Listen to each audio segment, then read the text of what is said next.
Welcome back. Casual DM here. This one goes out to both channels because this one's going to be the last one that goes to the Casual Duelist channel. We're going to be doing a little Yugi-D&D. And today we're going to be doing the Jirai Gumo card. So from now on, if you were on the Casual Duelist channel and you enjoyed the Yugi-D&D, just go ahead and head over to the Casual DM channel. And we will be continuing. We've also got like Skyrim. We do some flea market finds. We talk over like rules, homebrew. That's the word I'm looking for. Homebrew and house rules.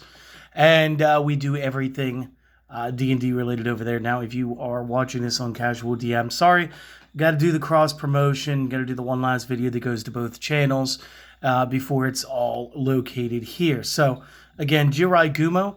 For those of you who've watched this show, you will remember the Paradox brothers using this with their whole Labyrinth Wall gimmick duel in the first series, and I'm not sure they may have used this again during the GX series when they went up against Jaden and Cyrus. It's a good card, great card, and there's nothing wrong with some big spiders. So based on that, I want to show you guys the figures I've got. So these came from the Mythical Heroes, I think it was like the House of Bodian or something. One of these days, I'm going to go ahead. I'm probably going to order a second round of this because I've actually painted quite a few of these character types from that set. And I would just like to go ahead and review the whole thing if I could. But they come with these. They're pretty cool. These will take up 4 spaces on the mat. As far as looking like a giant anything. Here's our little paladin guy. He's our little test character. So again, pretty large spider.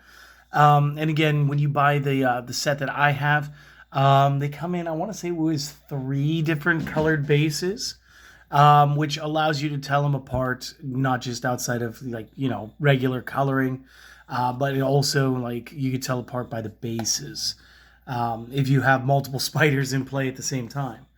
And another thing that makes this a lot easier for us to deal with is if you guys check out the D&D cards, we already have the stats for the giant spider, and this is something I would just use verbatim. So you do have large beast, AC 14.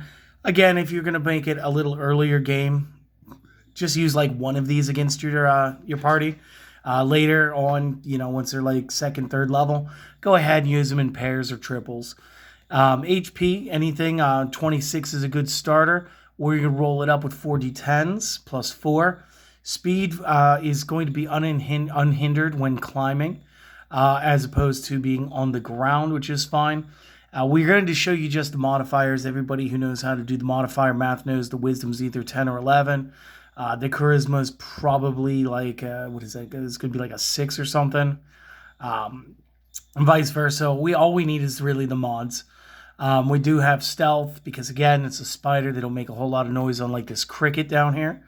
The senses are going to be blind sight within 10 feet, meaning they can see anything or sense anything within 10 feet of them. Dark vision, so they could see in, dim light up to 60 feet. They have a strong passive perception of 10. They do not speak. They're spiders. You would have the spider climb here. You'll have the web sense, the web walker. Couple of little attacks. As a general rule, I would say that you don't make any of these spiders non-venomous because all spiders are venomous. And the web is really cool. And maybe you guys want to do that where you can have the spiders recharge their webbing faster than 5 to 6 turns. And real quick, how to do that, I would just take a die. And realistically, I might just go like, let's pretend it's Pokemon. Rest is anywhere between like 1 and 5 turns. So we just roll and then like, okay, I got a 5. So we'd say 5 turns or 4 turns. Or you could go evens odds for the heads, tails. Evens being the 5 and odds being the 6. You guys can do that however you please.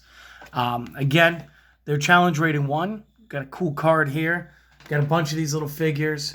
And it's just a great way to add an iconic early game character card into your D&D games, especially if you're running one that's Yu-Gi-Oh themed. So that's it for today. Hopefully you guys enjoyed it. Anybody who wants to make the move over to the Casual DM, it's just Casual space DM. You guys will find it. It'll be fine. I'll probably leave a link to it in the description below if you're on the Casual Duelist. If you're somebody who's a DM or a D&D player and you guys want to see some Yu-Gi-Oh content, I'll leave the link to the other channel here too. It's all fine. I just want one thing from you guys. I want you guys to have a wonderful day. Hopefully this was a good way to start out your week. And I hope to see you guys on the next one, all right? Later.